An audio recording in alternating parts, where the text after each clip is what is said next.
కాబట్టే అందరం కలిసి పక్క పక్కన ఇలా హ్యాపీగా ఉంటున్నాం. అది అర్థం కాకే పెళ్లికి ఎలిజిబిలిటీస్ ఉన్నా కన్ఫ్యూజ్ అవుతున్నాం. అర్థం కాంది మీకే నాన్నా. కాపురానికి వేరే ఎలిజిబిలిటీస్ ఉన్నాయి. అలా ఉంటే నా కూతురి పాటికి నీ పక్కనే ఉండాలిగా. ఏది వస్తుంది? రాదు. వస్తుంది? రాదు.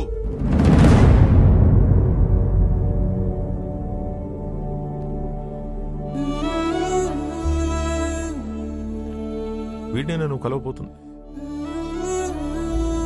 గుర్తుందా పేరు? హర్ష. 3 రోజులు పెళ్లి వాడికి. ఎంగేజ్మెంట్ పెట్టుకుని అప్పుడు నన్ను వచ్చి కలిశాడు. ఇప్పుడు పెళ్లి పెట్టుకుని నిన్ను వచ్చి కలిశాడు. అసలు తిన్నగా రాడా వీడెప్పుడు? అయినా వీడి దగ్గరే నీకు అన్ని దొరుకుతాయని నమ్ముతున్నాను. Is it?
బ్రో, మేము సర్దుకుపోయి బ్రతుకుతున్నామని అర్థమైపోయింది.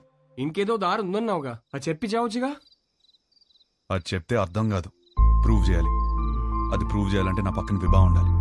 ఇన్నిసార్లు ఫోన్ చేసి ఫోన్ ఎత్తలేదంటే తను మళ్ళీ హర్ట్ అయి ఉంటుంది. తను హర్ట్ అయితే వచ్చి మొహం పైన జోకులేస్తుంది. అది జరగలేదు కాబట్టి నాకు ఇంకా హోప్ ఉంది. సరే, మాకు టైం అవుతుంది. పక్కనే పెళ్లికి వెళ్తున్నాం. నిన్నెక్కడ డ్రాప్ చేయాలో చెప్పు. ఎవరి పెళ్లికి బ్రదర్? మేఘా, హర్ష. మేఘా నీకేమవుతుంది?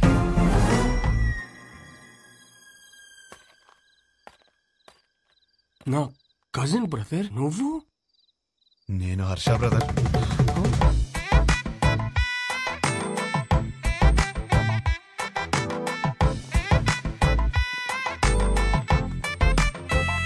నానా, ఏంటి నాన్న నీ ప్రాబ్లము?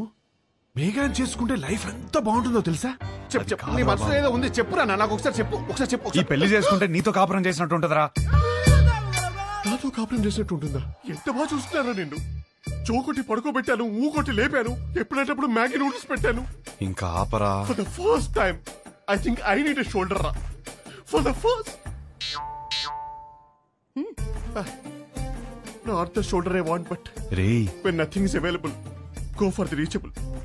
Come on.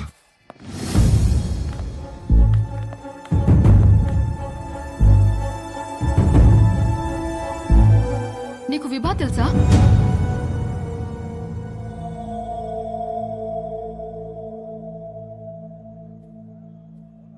అరే, తెలియకపోవడం ఏంటి? ఎంత పెద్ద స్టాండప్ కమెడియన్. పెళ్లికి సంగీత్లని చాలా boring. This time it's stand-up time. Come on, get ready. ఏంటి బావ ఇది? ఆపేలు రావడం ఏంటి? షో చేయడానికి వచ్చింది, నవ్వించి వెళ్ళిపోతుంది. నవ్వించకపోయినా పర్వాలేదు, నవ్వుల పాలు చేయకపోతే చాలు. హర్ష, విభా బాగా హర్ట్ అయి ఉంటుంది. ఇప్పుడు ఎలాంటి జోక్స్ వేస్తుందో ఏంటో.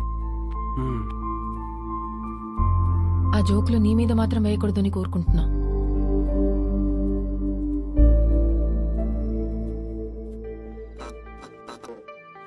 ఇండియన్ హిస్టరీలో, జాగ్రఫీలో, ఫిజిక్స్ లో, కెమిస్ట్రీలో ఫర్ ద ఫస్ట్ టైం పెళ్లిలో స్టాండప్.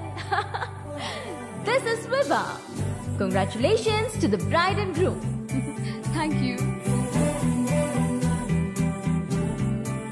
మా బతుకు బస్ స్టాండ్ అవ్వకుండా కాపాడేదే మొగుడు పెళ్ళాల జోక్స్. అమ్మ తల్లి మామే జోకులు వద్దమ్మా. అరే వద్దమ్మా. వద్దా? వద్దు. సరే, నా గురించి చెప్తా. నా లైఫ్ లో నన్ను బాగా ఇన్ఫ్లుయెన్స్ చేసిన ఒక వ్యక్తి ఉన్నాడు. అతని పేరు సుబ్బు. మా నాన్న. మీరు అనుకున్నది కరెక్టే, తన పేరు సుబ్రహ్మణ్యమే. కానీ నా కథ వింటే సుబ్బు అని పిల్లడమే ఎక్కువ అని మీరే ఫీల్ అవుతారు. రియలీ అంత టార్చర్ పెట్టాడు. ఇదే మాట సుబ్బుని అడిగాను అనుకోండి, వీడొద్దు వాడొద్దు అని నేనే టార్చర్ పెట్టానంటాడు. మరి పెళ్లి కొడుకుల్ని పేక ముక్కల్లా చూపిస్తూనే ఉన్నాడు.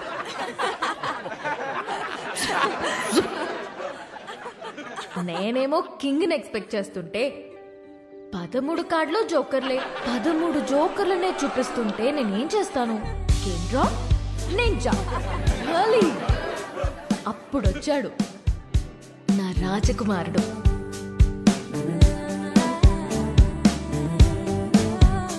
పెళ్ళే వద్దురా బాబు అని నేను తిరుగుతుంటే కబుర్లు చెప్పుకుందామా, కలుద్దాం అని నాకే తెలియకుండా నా నోట్బుక్ లో రాశాడు.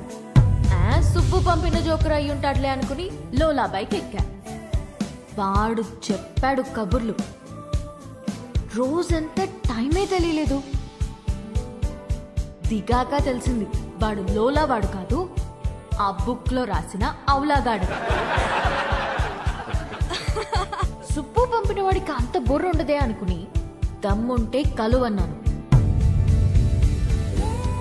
వాడి సంగతి తేల్చేద్దామని రమ్మన్నా. పెళ్లి విషయంలో నాకున్న భయం పోవాలంటే యూ నీడ్ అ హోప్ అని నా కోసం పింక్ బలూన్ పెట్టాడు. హోప్ అంటే ఎంత బలంగా ఉండాలి. బలూన్ ఇచ్చాడు. అది ఆలోచించుకుంటూ సిటీ మొత్తం తిరిగాను. అప్పుడు తగిలాడు ఒకడు. చుట్టూ పొదలు, మనుషులు లేరు. వెన్నులో వణుకు మొదలైంది. ఏం కావాలరా అని అడిగితే ఒక్క ఛాన్స్ ఇమ్మన్నాడు. ఎలాగో ఎస్కేప్ అయ్యి ఇంటికొచ్చాను గాని వణుకు మాత్రం తగ్గలేదు. ఎవరితోనైనా మాట్లాడితే భయం పోతుందని కాంటాక్ట్ లిస్ట్ మొత్తం వెతికాను. ఎవరికే చేయాలనిపించలేదు.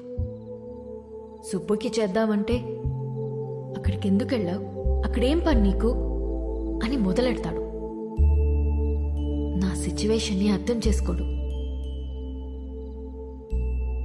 సడన్ గా ఒంటరిగా ఉన్నానని అనిపించింది. కాంటాక్ట్ లిస్ట్ లో ఎన్ని వందల పేర్లు ఉన్నాయని కాదు, అవసరమైనప్పుడు మన ఎమోషన్స్ ని షేర్ చేసుకోవడానికి మనకంటూ ఒకడు ఉండాలి. అందుకే పెళ్లి చేస్తారేమో. అప్పుడొచ్చింది మెసేజ్ వాడి దగ్గర నుండి, calm down, you're not alone అని. ఆ ఒక్క మాట నాకు ధైర్యాన్ని ఇచ్చింది.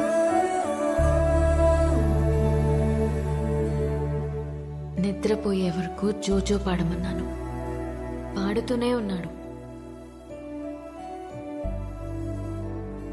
చాలా రోజుల తర్వాత ప్రశాంతంగా పడుకున్నాను. కొన్ని సంవత్సరాలుగా మా నాన్న వల్ల లోపల పేరుకుపోయిన భయాలన్నీ ఒక చిన్న పిట్ట కథ చెప్పి అలా తీసేశాడు.